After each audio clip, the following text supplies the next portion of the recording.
What is it like to have the fate of these Olympic athletes in your hands? Well, Mark says it's all about trust.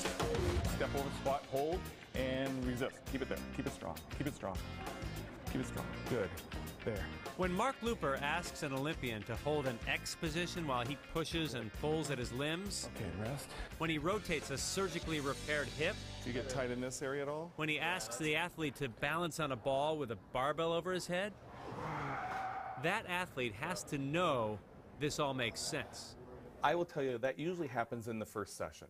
You're either going to have their confidence or you're not. And these are guys who've been around the block. Most have endured multiple injuries.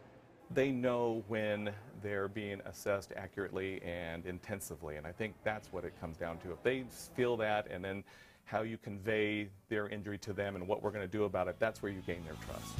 Skier Scott McCartney is one of 6 Olympic-level athletes with whom Mark has worked. Mark's also the consulting physical therapist for the Seahawks. Back in your hands. We're really engineering a whole program around your injury and everything else and try to get peak performance that way. He's referring to something he calls athletic engineering. Good, good.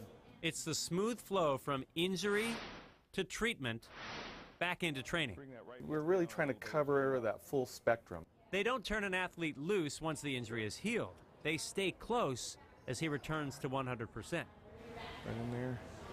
You're done like physically putting yourself back together, like you're recovered, but actually return to sport. I think that's where Olympic is really leading the charge of anyone I've seen. Stop. Hardest part with these guys is not getting them Resist. motivated, it's getting them to stop. Slowly.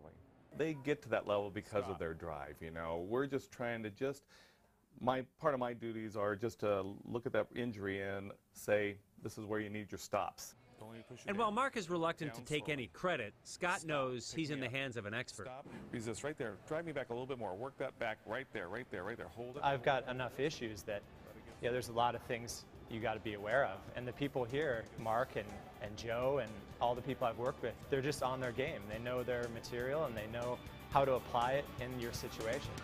When Mark sees Scott bombing down a mountain again, he feels like a proud parent.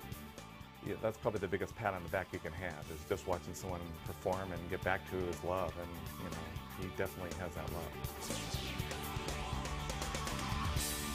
Even though Scott is grateful and has thoroughly enjoyed working with Mark for the past 3 years, he hopes to never have to work with him again, because if he's not working with Mark, that means Scott is not getting hurt.